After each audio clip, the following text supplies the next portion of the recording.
spelling it. My name is Michele Gerber, Michele Gerber. Perfect. Good job. Why should people today care about the Manhattan Project? I think there are three reasons people should care about the Manhattan Project today, even in the 21st century. One reason has to do with money. The events set in motion by the Manhattan Project have cost this country trillions of dollars, and every American has paid those taxes.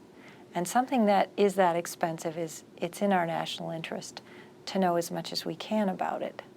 Another reason is health and safety. If the cleanup of the Manhattan Project facilities and the Cold War facilities in this country is not done expeditiously and well, we could all suffer some consequences in the degradation of our environment. And the third reason really is different than both of those. It's the lessons in democracy that this project offers to us, the lessons that we can even translate and use in the modern world about how information was handled, how technology was handled, how large organizations function. And all of those lessons come to us from the Manhattan Project. Would you like to elaborate on any of those? Am I going to let you get away with that? Yeah, let me get away with that. What's that? Let me get away with that. Well, I mean, people could, interpret these in different ways. Well, if you'd like to clarify. Maybe I'll talk a little more about the third reason. I think it's important even for students today. And believe me, when I speak to groups of students, college students and high school students, to them, I might as well be Betsy Ross. In other words, this history is very old to them. It is as old in their minds as the American Revolution. And so it's very distant. And it's very important for us to find a way to make them see it as relevant to the 21st century. And one way to do that is to talk about how do we handle a new technology like genetic engineering? How do we handle something as complex as a war on terror with all of its implications in terms of cultural and racial and religious issues? And the way that we can do that, or at least begin to do that, is to look back at how the Manhattan Project handled information and handled technology and handled bringing people together for a whole new purpose in a whole new place. And what do we learn from the Manhattan Project, and you want to describe how it did handle the technology and so forth? I'm not sure you want to use this one, but the Manhattan Project took us, let me think. The Manhattan Project can offer us lessons in what we can do when something totally new is thrust upon us.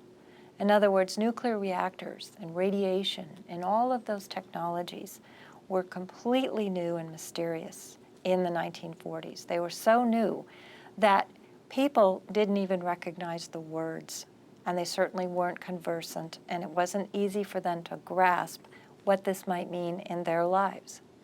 And we have issues like that too. We have genetic engineering. We have a whole new language in the world of genetics and biotechnology, and we don't understand those very well. But we can look back and say, how is this handled? How might we do better? How might we simplify and bring everyone into the dialogue, even people who are non-technical? And how do we democratize something so new?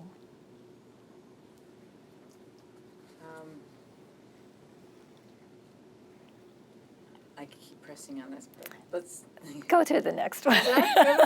Okay. What is the essential significance of Hanford? Well, to me, the Hanford site is the battlefield of the Cold War. It's the largest, first and foremost plutonium site in the world. And it is a battlefield. And what was fought here was a battle for the 20th century's essential issues: money, power, global positioning in terms of the alignment of nations, a whole realignment of nations after World War II, what nations had power, the meaning of colonialism. Everything was realigned. And I believe that if you don't understand the Cold War, you cannot understand the 20th century. And if you don't understand, let me do this over because I wanted to say it right. Let me say that I believe that if you don't understand the Cold War, you can't understand the 20th century. And you can't understand the Cold War unless you understand the Hanford site. Are there any analogies to the Manhattan Project today? A lot of people try to make analogies to the Manhattan Project. They speak of it when you hear of the push to make America energy independent, a very, very large and complex task that no one quite knows how to do. And you hear speeches, and senators and congressmen will say, we need a Manhattan Project for energy independence. Or say the war on terror, another example. You hear people saying, we need to make a Manhattan Project of the war on terror. And what that really says is they did something so special in the Manhattan Project and so colossal and so complicated that we would all like to do something like that and like to be a part of it. But so far, I don't see any analogies.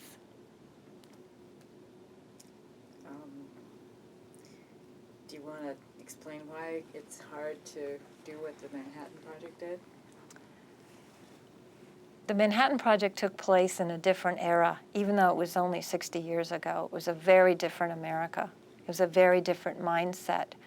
The trust in government was still very, very strong, and we know that that's been eroded by many of the issues in the ensuing years. And people were willing to work under cover of secrecy and not feel a sense of distrust about that. They felt a sense of camaraderie. It brought them together rather than having them feel fragmented and scared. And I think that fundamental trust, now that it isn't as strong in this country, I think that we would have trouble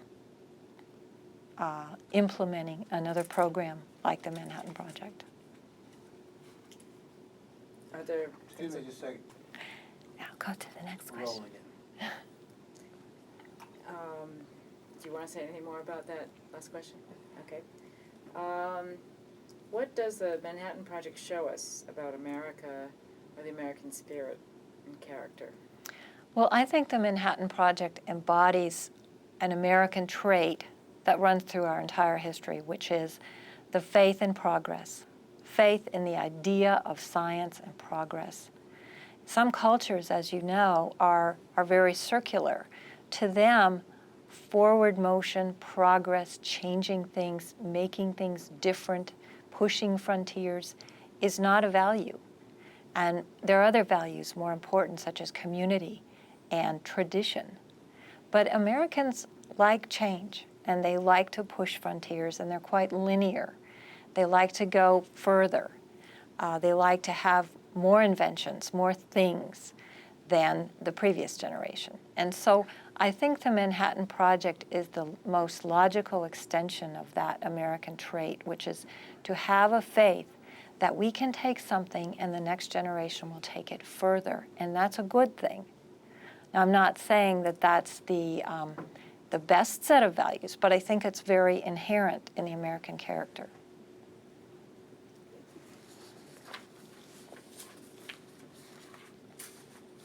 Okay, now we're going to switch back to who did what, where, when, how. Okay. All right. It would be helpful if you could talk about why Hanford was selected, the safety and isolation issues. Well, Hanford was chosen on the very first day that the DuPont and Army scouts came here. Actually, the moment that they got here, they realized that they had found a site that met all their criteria. There was abundant cold water to cool the reactors. There was nearby abundant electric power. Grand Coulee Dam had just been built and come online producing power in October 1941. And here they were arriving in December 1942. So most of the power that was generated was not being used or tapped in any way. And the other thing was they had isolation. That was important because they knew these processes were dangerous and that they had some inherent unknowns. And they felt that if they did have an accident, they would like it to occur in a remote place and affect as few people as possible. And also, we had the climate here for year-round construction. Even though this place is very far north, it's in fact further north than the northern tip of Maine here at Hanford. It is still at least a month ahead of any other place that has a latitude as far north as this place in terms of climate, the coming of spring, mild winters. A+. Excellent. Okay, can you talk about why DuPont was selected? The DuPont Corporation was the largest chemical company in the nation at the time and most likely in the world. They had a role in World War I as munitions makers. In fact, they had a role that they wished they hadn't had. They had a role which had earned them the title of the Merchants of Death, in that they had manufactured some of the nerve gases of World War I. They didn't really want to be in the munitions business. They wanted to be in peacetime development of fibers, materials, compounds that would aid agriculture and industry. But they took this job because the president asked them to. And they took it because they felt a sense of duty that you simply did not say no in the middle of the war when the nation said it needed you. But they did not really want to be at Hanford, and they left Hanford as soon as possible. In fact, they're the only contractor in Hanford's entire history that has ever left by choice. Can you talk about the conditions that DuPont had, the insistence on indemnification and such? DuPont came here to Hanford with a set of criteria in exchange for a very low fee. As we all know, their fee for the entire project was $1. In other words, the only money that they received from the government was money for their expenses, the salaries of their people, the expenses. But in terms of profit, no, they did not want to build a shareholder base on their work at Hanford. But they did have some conditions that they wanted instead of money. They wanted to be indemnified against any accidents or any unknown events that might occur after the fact. People getting ill as a result of any exposure here, anything that happened to them that might come to light even a whole generation later. And so they insisted on that. They also insisted on some very robust industrial safety rules. They had a tremendously safe record. And so in terms of ordinary industrial accidents, they insisted that strict precautions be put in place. Now, that doesn't speak to the radiological issue, and that was a different issue. But in terms of keeping workers safe, healthy, giving them exams, giving them gloves, boots, goggles, etc., they had a wonderful record. Terrific. We talked about that. Let's talk for a little bit about the magnitude of the effort and how quickly was it accomplished. You want to start with that? Well, the pace of work here was astounding. You had a sleepy little town of 300 people, the town of Hanford, Washington, and the summer of 1943, in just 90 days, they moved in 51,000 people. And because they obviously didn't have enough housing, they put up over 800 barracks and hutments, 8 mess halls, baseball diamonds, sort of a swimming beach along the river. There really wasn't much for people to do. Essentially, people came here and they worked very hard, they ate well, and they went to sleep. They might be able to listen to the radio in the evening or go sit with friends, but there was really nothing else to do. And just 29 months after ground was broken, 29 months, Hanford had delivered the plutonium weapon that ended World War II.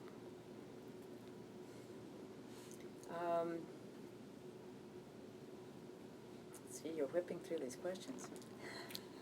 This is very good. Michele, could you address the issue of wartime shortages and how that affected Hanford, and getting materials to produce this, and when they needed to, if they had to substitute materials, how they did that. Okay. World War II was a war that involved the entire country. In other words, every person, right down to the schoolboy, was affected. And it's hard for people today to realize that. But food was rationed, meat, gasoline, ice cream, beer, everything was rationed. People were asked to grow their own gardens because there wouldn't be enough vegetables in the stores. And so it was a war that touched every person.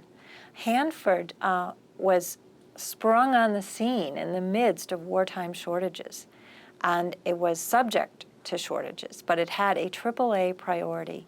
In other words, if Hanford needed stainless steel, it would probably get it ahead of other industries, even industries that were building tanks and armaments. And so Hanford, in one sense, had an easy time. In another sense, it had a hard time because some materials were in fact so scarce that they simply ran out, and there weren't enough materials no matter what your priority was. And so Hanford had to make some substitutions. In some cases, substituting carbon steel, which is a softer steel than stainless steel, in some of the key components in some of the buildings. I probably shouldn't speak for the Oak Ridge site, but I know at Oak Ridge, at some point, they ran out of copper, and they literally had to substitute silver in some of their equipment, different kind of equipment. But still, it speaks to the issue that these were sprung into a very ordered and well-governed priority system, and all of a sudden, these atomic sites went right to the top of the priority list. Could you talk about how this operation functioned, just for the, uninitiated, what were the major, steps in the processes of building this, plutonium? Plutonium making plutonium is a basically four-step process. And this was first revealed in Leslie Groves, General Leslie Groves. Start again. Okay. Thanks. There are basically four steps in the plutonium making process, and these were revealed for the first time to the public in General Leslie Groves' book in 1963. And so 20 years after the fact, the public was learning. It's actually a very simple process. You start with uranium. You simply fashion it into a certain shape. You place those shapes in a reactor. You withdraw control rods, and natural fission occurs. You don't have to turn a reactor on. You simply have to let it be, and it will turn itself on. You can stop it by inserting control rods, but you can't actually ever start it. And the reactions occurred in the reactors, and then some of the uranium turned into plutonium. A very small amount, less than 1/60th of 1% of the uranium that went into Hanford's reactors became plutonium, and the rest became waste. You then wanted to separate out that tiny fraction of plutonium from the rest of the uranium element, so you had to dissolve it into a liquid. There is no way to get plutonium out in the solid state. So you go to a liquid state, you use chemical solutions to wash out the plutonium, and then you must reharden it. The fourth step is you must heat that fragment solution containing plutonium. You must heat it until it fuses again into a solid. So you go from solid state to liquid and back to solid, and that is the only way to do this process. And in 60 years, no one has found a different process. What were some of the byproducts of this process, and what's become of them? What kind of legacy have they left, environmentally speaking? The plutonium making process is very messy for three reasons. One, when you're actually making the fuel rods, if you're going to use a water-cooled reactor, as was done at Hanford, you have to coat the uranium with a different metal. And as you're applying the coating, which will be very thin, you always have to rinse the fuel very carefully. You have to rinse it many, many times, and you're rinsing it in corrosive chemicals. And so those chemicals then go out as part of the waste stream in step 1, when you're first just beginning to make the fuel rods. Step 2, during irradiation in the reactors, it takes hundreds of thousands of gallons of water pumping through the reactors. And that water, of course, becomes contaminated, and that becomes a major waste stream. And then in step 3, when you dissolve the plutonium and you use a wet chemical process, all of the wash chemicals become contaminated. They go out as waste. And the final step, plutonium purification, or the very last step where the plutonium is rehardened into metal, is a fairly compact step without a lot of waste. But still, there is the use of corrosive chemicals, and there can be toxic and corrosive fumes. So how did the Manhattan Project managers handle all these wastes? You had to ask that. Big question, sorry. The Manhattan Project was not cavalier about waste. It did have a plan. It had studied the wastes, and it wasn't simply dumping them and belching them out into the atmosphere. It did have a thought-out plan. Unfortunately, there was an awful lot that was not known. And so containers that were supposed to last a lifetime instead were leaking within 7 or 8 years. Gases that were supposed to disperse in the atmosphere were instead coming to ground and contaminating vegetation. Water that was supposed to be harmlessly contaminated at mild levels actually ended up concentrating some of the radioactivity in the water organisms, such as algae, plankton, fish. And this was part of the learning process. These things were not known at the very onset of the project. Let me ask you something real quick, Michele, and since we're there.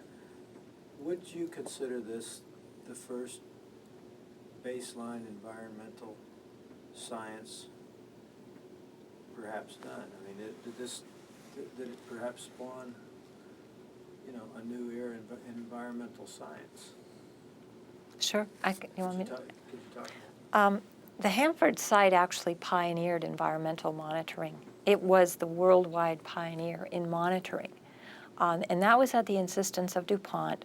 They insisted on measuring fish in fish tanks even before they began production, so they'd have a baseline and then a measurement after production began. They were measuring the gases in the atmosphere. They were measuring wind dispersion patterns, keeping track of their measurements. They were measuring every contaminant and every parameter, whether liquid, solid, gaseous, or any other form. And they did a terrific job in record keeping. Unfortunately, we have to say that they faltered in that they classified their findings and did not share them with the scientific community at large for many years. The Manhattan Project was a pioneer. It was probably the world's greatest pioneer in environmental monitoring. Before that time, rivers and lakes were routinely polluted by industry all over the world, and the materials disappeared into the water, into the soil, into whatever media they were placed. Here, measurements began before production. In early 1943, in the spring, as soon as there were people here, there were meteorologists taking studies of the wind dispersion factors and the wind directions and the wind velocity. They were actually building a meteorology tower at the same time they were constructing the production plants. There was a fish biologist that was brought over from the University of Washington, set up fish tanks at one of the reactor areas where the river bends, where there's a lot of dispersion and a lot of fish, and set those up before production began. So they were monitoring everything. They were doing soil column studies, building soil column replica, big cones full of soil in laboratories here. And that's amazing, and given the shortages both of manpower, money, time, resources of every kind. Unfortunately, this wonderful effort faltered in that it classified the data. It was the policy of the War Department that this data would be classified. And in fact, it wasn't released to the public, into the public libraries here, until the 1980s in many cases.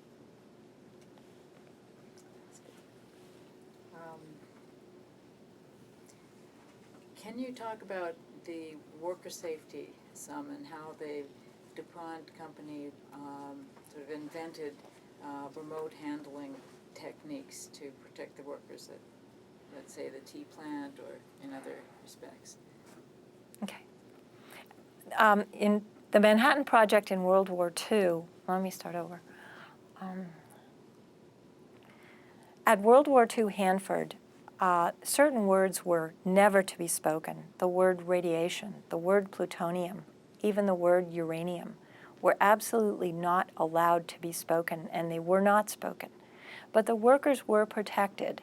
They were told simply, this is dangerous work. You may not understand all the specifics, but we're going to tell you where you can go, where you can stand, where you can place your hands, how long you can be there. And so they were protected in the fact that they were told this is dangerous. There might be a rope barrier, simply a rope, and a person walking by could not see any danger, but they were told you do not cross that rope because it's there for your own good. And being 1940s Americans, they were trusting for the most part, and they were quite obedient. And so people took care, followed the precautions, even though they didn't know specifically what they were being protected against. Some, along the remote, and this may not be something you want to talk about, but just something that we'd like to feature is how inventive and creative the DuPont engineers were in designing facilities, especially the chemical separation plant, with the cranes, with the operator, with optics trying to, manipulate the various cells and the contents. Okay. An interesting part of Hanford's history is still visible today. You can actually go out into Tea Plant and you can see the periscopes that were used in World War II submarines and were also used in the plant and are still used in the plant. The reason they wanted to sight through periscopes is the periscopes are curved. They're not straight, so radiation can't travel and shine through them. They wanted to use piping that was crooked, but that had mirrors and the ability to see around corners. And they took those techniques and modified them in the most unique ways so that people could sit in a crane 40 feet above the equipment they were operating, sighting through a World War II submarine's periscope and actually place materials with that crane within inches along the working surface. One of the issues that some people have mentioned is recruitment and how the robotic men weren't there. And can you talk about who eventually came to Hanford and where they came from and problems of keep retaining them once they got there and all that? Hanford recruited from all 48 states at the time. Remember, there were not 50 states at that time. They actually sent out posters and recruiting advertisements saying, you'll be doing important war work. People were not told what they would be doing, but they were enticed by the fact that this was important work. And this was emphasized once they got here. Your work is important. They'd have rallies. They'd have sort of pep rallies in which they were told how important the work was, even though they couldn't be told what its ultimate goal was. The people came, remember the draft took people up to the age of 38, took men up to the age of 38. So most of the construction workers here were in their 40s and 50s. It was definitely an older workforce for the day. The young men here were the top scientists. This was a young man's game. Physics was a brand new science. If you had a degree in physics, chances are you were under the age of 26. And so it was a strange demographic here at Hanford where the young men were the bosses, the older men were the vast majority of the workforce, and the support services were in large part done by women. There were about 4,000 women here among the 51,000 men, and those women for the most part were non-professional. There were some nurses, but there were no large majority of women engineers, scientists, anything like that. Most of the women were food service workers, clerks, drivers, stenographers, and jobs of that type. one of our interviewees talked about a woman who was recruited from, I think it was Iowa State College, anyway, some state university to run the women's programs. Oh, yeah. There was a woman was brought here as a unique idea of General Leslie Groves himself, the head of the Manhattan Project. And his idea was that there should be a position here called Dean of Women.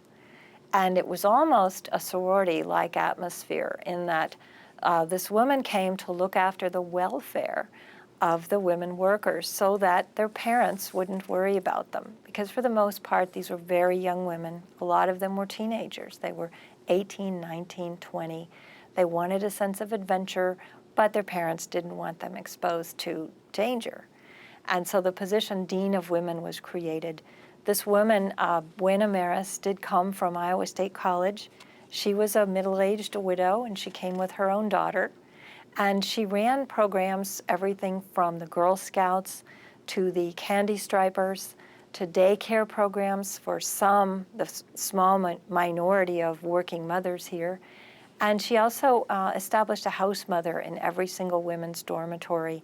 And she often tells a story out of the past where at one time the Army commander here asked her, what is the one single thing that women here want most?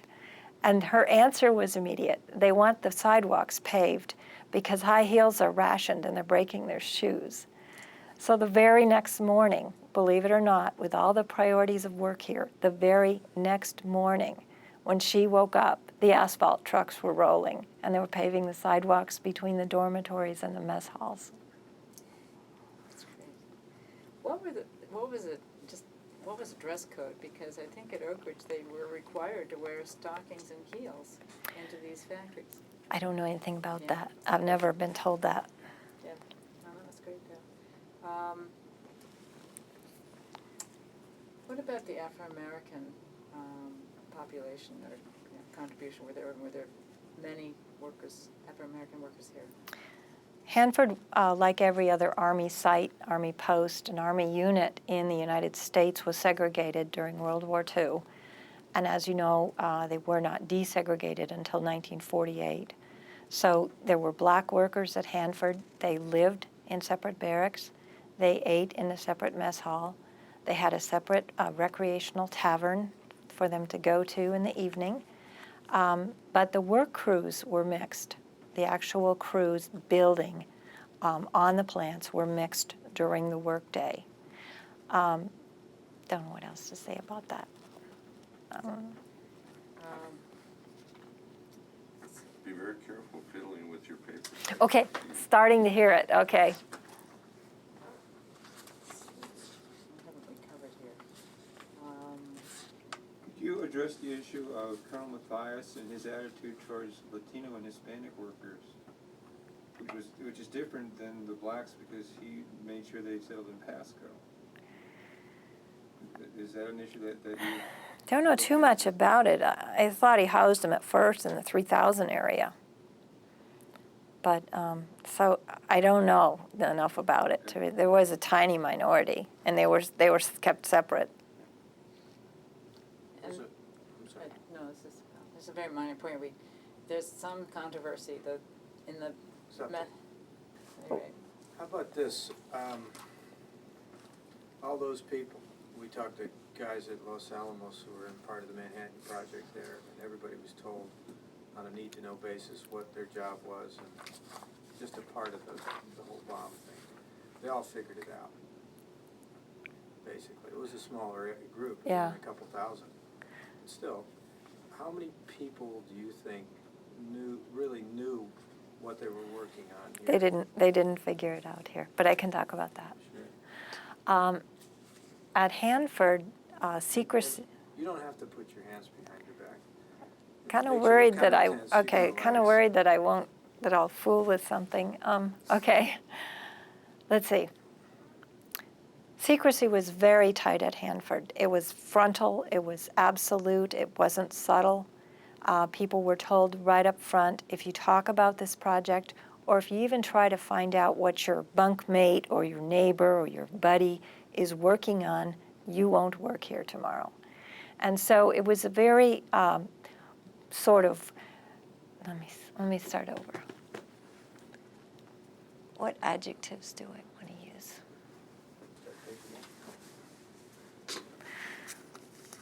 Okay. Okay. Secrecy was very tight at Hanford, and it was absolute. People were told immediately upon being hired, you will not talk about your work. You will not write letters to your family about your work. You will not ask your bunkmate or your lunchmate or anyone else that you meet what that person is working on, because we don't want you to know. And if we wanted to know, we would tell you. And so secrecy was not in any way subtle or gentle. It was absolute, and that was one of the working conditions here. When people went through several years of working here, a year and a half or 2 years, and they worked 52 hours a week on something that they did not even understand, that's a real mark of dedication. And for the most part, that secrecy was very successful in that it achieved its goal. People at Hanford did not figure out what was happening. They had a couple of prime theories. One was that this place actually was making some kind of advanced rocket fuel. Some of them had heard stories and were familiar with the fact that Hitler had developed a V-2 rocket. This was a small, unmanned, flying bomb that could fly faster than an airplane. And sometimes these little V-2s would whiz by American bombers over Europe, and people would talk about them. And so in general, by about 1944, people in America knew what these little rockets were. And the people at Hanford thought they must be making fuel for some kind of larger and more advanced rocket. That was the prevalent theory because there were so many tanks and receptacles for liquids and so much piping. There were several rumors that were jokes and very lighthearted. One of them was that the place was a manufacturing factory for President Roosevelt to have a fifth campaign, and this place was going to manufacture the leaflets, and that's why it had to be so huge. But for the most part, and I've talked to hundreds, if not thousands, of old-timers, when they began to hear the news of the atomic bomb on August 6th, they were shocked. They had no idea, and they were absolutely dumbfounded when President Truman, the very next day, announced that Hanford was part of this project.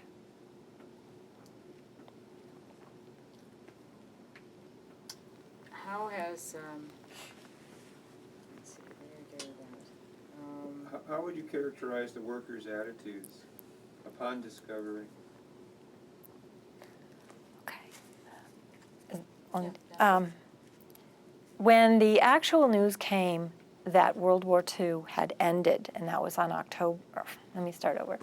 When the news came to Richland that World War II had ended, August 14th, 1945, just 5 days after Hanford's weapon had been deployed, people were jubilant. The news came to Hanford kind of late in the evening, and it was a summer night, and people began to literally hear things from their neighbors' kitchens, and they began to hear radios getting turned up louder. And pretty soon they all started coming out of their houses and coming into the town gathering square and parks and began hugging each other. They actually had a spontaneous all-night party in which they simply partied out of joy. And a lot of them have retained to this day the attitude that this was a good thing, a defensive weapon, a weapon that in the end saved the lives of brothers and uncles and fathers and friends. And so to them, it was a defensive weapon that saved lives. Can you talk about Termination Wins, which is so much of... Yeah. When when the Army and DuPont came here to build the Hanford plants, they ripped up the vegetation in the desert at an unprecedented scale. And remember, this had been a place that was primarily used for sheep grazing. Most of the acreage of the Hanford site, before it was the Hanford site, was a sheep grazing area. And so it was simply eaten off once a year by sheep, and the rest of the time it had natural vegetation. And when the Army and DuPont started to rip up the desert vegetation, the dirt just flew. And so this is a naturally windy place, and when the winds came in 1943 and 44 and 45, they found so much of the desert uncovered that the dust was simply everywhere, and they were famous for their dust storms. And some people say, well, isn't that strange that the storms would get worse? Well, it's not strange at all when you think about the desert being ripped up. And they actually had to build windbreaks on the west side of town as soon as Richland became settled, so that they could contain some of those winds and stop them. But the wind would blow so badly that people would actually line up to quit their jobs or to terminate right after a windstorm.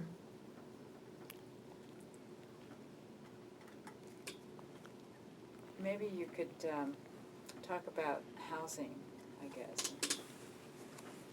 In Richland, the alphabet housing? Oh, for those who don't know about the alphabet housing and how that process, I mean, how it was assigned, you got to one place or another. And Yeah. At World War II, Hanford, in the beginning, almost everyone lived in a barracks or a hutment. There was a small trailer park for people who came with their families, but that was the vast, vast minority. But the Army and the DuPont Corporation were committed to building enough housing that people could live in a normal manner. And so while the construction was going on out on the site, they were also constructing houses in Richland. And they constructed a government set of plans, a specific set, based on the size of your family and your rank in the company.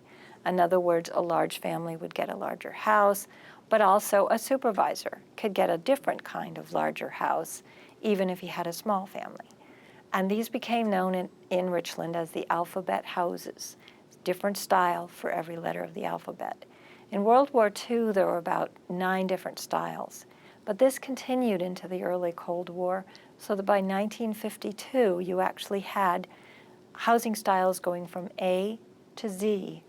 And you also had some prefabricated housing, what we might call manufactured housing today, going as a double A, a double B, a double C. So you actually had, in effect, over 30 housing styles. You want to talk about, the tension between the scientists and the engineers in the early B reactor? What was that culture like? You know, it wasn't like Los Alamos, really, where it was kind of the intellectuals versus everybody else. It really wasn't like that here. There's not much of an issue. It wasn't. No. Well, how about as an operative issue? How did they, if it worked, then tell us how it worked. Don't know too much about that. Oh, well, then never mind. Okay. Right, You don't have to answer something, you're a huge cleanup effort now. And just how extensive is that going to be, and is it even possible? I'll take a stab at it. I'm not sure in the end that either you or I will want to use it. Hanford has a tremendous body of waste as a legacy from the Cold War. Let me start over. Hanford has a huge legacy of waste from the Manhattan Project and the follow-on Cold War. And the Cold War ramped up production, increased production to the point where it almost dwarfed the wastes of the Manhattan Project. And the Cold War was fought here at Hanford. This is the battlefield of the Cold War, and the wastes are the cost of the Cold War. And the war was free in terms of the fact that millions of people didn't die, and that's a good thing. But it wasn't free in that the land paid a price, the river paid a price, and the region paid a price. And so we do have this legacy here, and this is the task of this generation, not only to take care of the legacy, but to be open and honest, to make sure that we join the larger community and being willing to talk about it and not hide it, and also that we are able to transition our economy and become something other than the town next door to Hanford.